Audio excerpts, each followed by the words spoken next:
बिहार में होने वाले विधानसभा चुनाव से पहले क्या पवन सिंह की वजह से भारतीय जनता पार्टी को बड़ा झटका लगेगा? क्या पवन सिंह, जिनको लेकर अभी तक ये कहा जा रहा था कि वो भारतीय जनता पार्टी की नैया को पूरी तरीके से पार लगाएंगे, पवन सिंह की वजह से बिहार चुनाव में बीजेपी को बड़ा फायदा होगा, लेकिन क्या वही पवन सिंह अब भारतीय जनता पार्टी के लिए गले की फांस बन गए हैं?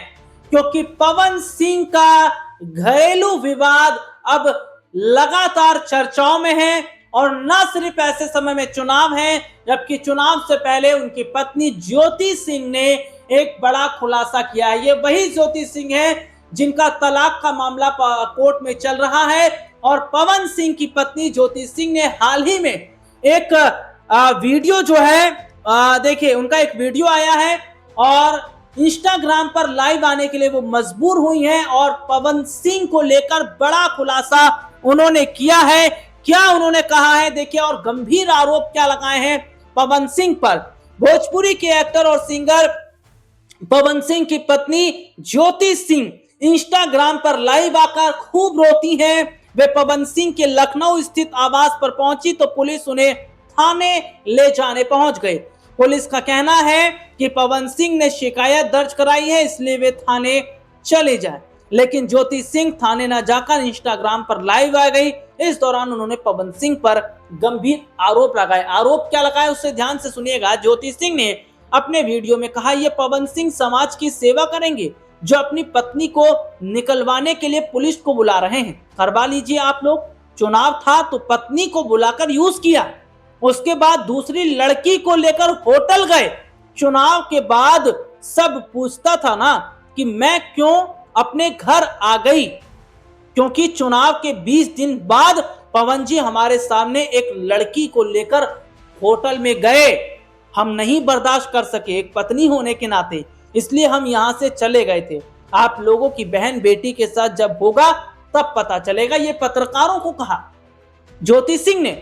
वीडियो में ज्योति सिंह खूब रोती नजर आई। वे कहती हैं, यही समाज हमको बोला था एक बार जाइए पवन भैया से बात कीजिए। आज आए हैं, देख लीजिए, आप लोग देख लीजिए पवन भैया का असली चेहरा।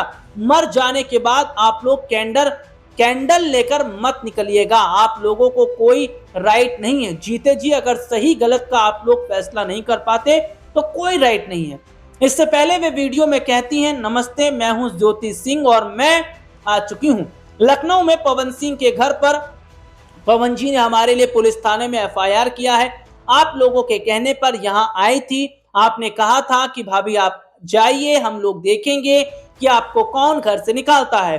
उनकी पत्नी है और पत्नी बनकर आए हैं। आप लोग जनता हैं, आप लोग फैसला करेंगे कि हमें न्याय कैसे मिलेगा।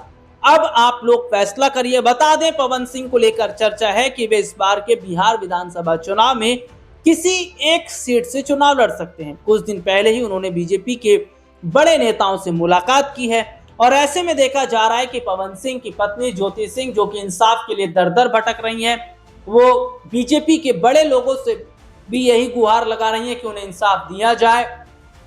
हालांकि अब ये देखना होगा कि क्या पवन सिंह की जो पत्नी है ज्योति, उन्हें इंसाफ मिल पाएगा। लेकिन यहाँ पर एक सवाल है जो खड़ा होता है, जो भारतीय जनता पार्टी महिला सम्मान की बात करती है, जो भारतीय जनता पार्टी महिलाओं को आगे बढ़ाने की बात करती है, जो भारतीय जनता पार्टी महिलाओं को साथ लेकर चलने की बात करती है। और अभी हाल ही में हमने देखा बिहार के मुख्यमंत्री सीएम नीतीश कुमार ने कई लाख महिलाओं के खाते में अभी धनराशि जमा की है। किस लिए? महिलाओं को आगे बढ़ाने के लिए।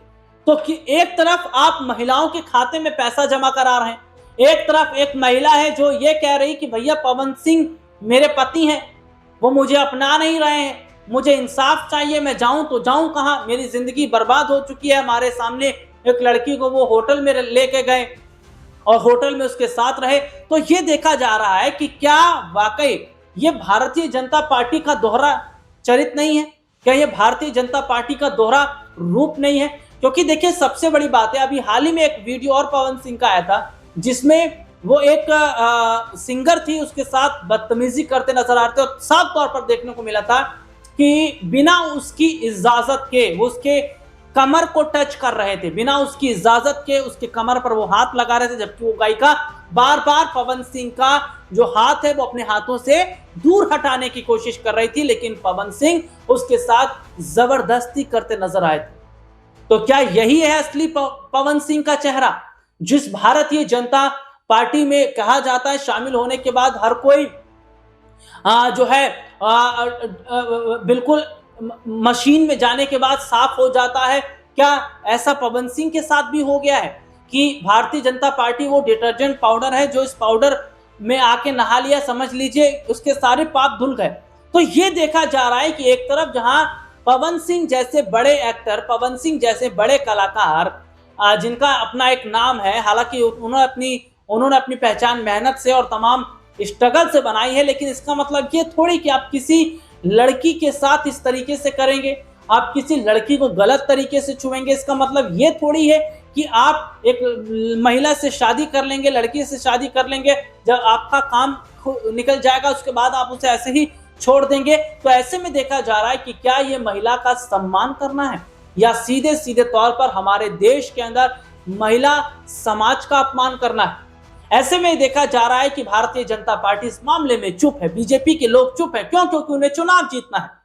आज ना तो अमित शाह बोल रहे हैं, ना आज प्रधानमंत्री मोदी बोल रहे हैं, ना सीएम नीतीश कुमार, खुद सीएम नीतीश कुमार महिलाओं को गलत तरीके से छूते हैं, उन्हें टच करते हैं। हालांकि अपने दर्शकों को बता दें कि अगर पवन सिंह के कैरेक्टर की बात हो रही है, पवन सिंह पर अगर बात हो रही है, तो पवन सिंह का कैरेक्टर कैसा है, इस पर तेज प्रताप यादव ने एक बड़ा बयान दिया था, जिस पर तेज प्रताप यादव ने यह कहा था कि पवन सिंह जैसे लोगों की तो आदत ही होती है पैरों में गिरने की। आज किसी के गिर रहे हैं, पहले हमारे पैरों में गिरे करते थे। ये खुद तेज प्रताप यादव ने बोला है। क्या कहा था ये देखिए आप। पहले आरजेडी की बड़ाई कर रहे थे और पैर में गिर गए। देखिए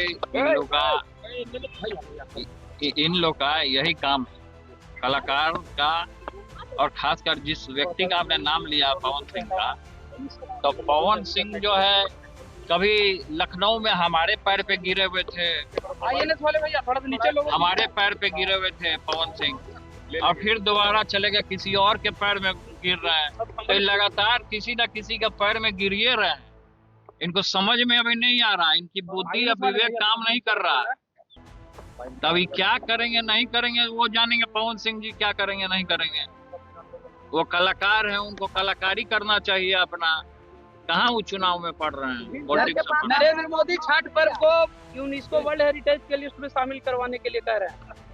देखिए छठ पर्व जो है ये पवित्र पर्व है बिहार का, और सभी लोग श्रद्धा के साथ, भाव के साथ इस महान पर्व को निभाने का काम करते हैं। यहाँ तक कि हमारी माँ भी छठ करती थी, लेकिन अभी अस्वस्थ रहती हैं, जो नहीं कर पा रही है। तो महान पर्व को अगर कोई बढ़ावा दे रहा है तो अच्छी बात है, देना चाहिए। चलिए ठीक, वैसे करो पहले सब कोई फीडबैक तो आप जनता से पूछे कि ब्लैक बोर्ड के आने से किस तरीके से बदलाव हो रहा है। ब्लैक बोर्ड जो है सबको राह दिखाने का काम करता है। ब्लैक बोर्ड के पास लोग जाता है शिक्षा ग्रहण करने के लिए। आजकल जो ये पीला झंडा वाला जो घूम रहा है, पीला झंडा वाला जो बस्ता वाला जो घूम रहा है, जो स्कूल बैग ले करके घूम रहा है, वो भी स्कूल बैगवा ले करके जाएगा ब्लैक बोर्डवा के पास पढ़ने के लिए। तो अपने जनशक्ति जनता दल का पूरा इसमें समावेश है, पूरे बिहार के लोग उसको सपोर्ट कर रहे हैं, और हम जमीनी स्तर पे लड़ाई लड़ने का काम करते हैं। धरातल पे हर एक जो मुद्दा होता है उसको उठाने का हम काम करते हैं। हवा में हेलीकॉप्टर में हम उड़ने वाले नेता नहीं, हम जमीन पर चलने वाले नेता हैं। प्रधान के तौर पर आपका अटैक है क्या? पीला बस्ता अब आप देख लीजिए, सामने जो होर्डिंग लगा, पोस्टर लगा, उधर जो लगाया कि बस्ता में शराब मिल रहा है। एक आदमी ने लगाया आगे होर्डिंग पोस्टर, सब जगह पटना में चल रहा है। आपको एक नीचे कर लीजिए थोड़ा सा, हम आपको एक घटना का जिक्र करना चाहते हैं। कल की घटना है और मैं वहाँ जाऊँगा भी। एक पैर से अपने महुआ क्षेत्र में एक जिसका पैर नहीं था, उसके पैर में प्लेट लगा हुआ था, थोड़ा लंगड़ा के चल रहा था, उसके ऊपर जनस्वराज का गाड़ी चढ़ा दिया गया हमारे महुआ में, वैशाली में। जन स्वराज प्रशांत किशोर का जो संगठन का लोग है वो हमारे लोग को क्षति पहुंचाने का काम कर रहा है। तो अभी हम वहां भी जाएंगे, महुआ भी जाएंगे। आज हमारा रूनी सैदपुर में कार्यक्रम है। कार्रवाई की मांग करेंगे। कार्रवाई की मांग कर रहे हैं। वहाँ के थाना अधिकारी से भी हमने बात किया है कि जिस तरीके तो आरोप लगा रहे हैं कि कई सारे मंत्री भ्रष्टाचार कर रहे हैं, करोड़ों कौन मंत्री भ्रष्टाचार कर रहा है। ऐसा ना कि भ्रष्टाचार में वही लिप्त हो जाए कि इतना पैसा आया कहाँ से जो चमका रहे हैं सब जगह। अच्छा, आप अगर जीतते हैं, आप महुआ से जीतते हैं, तो आप क्या समर्थन करेंगे किसी को सरकार बनाने के लिए? देखिए वो बात की बात है।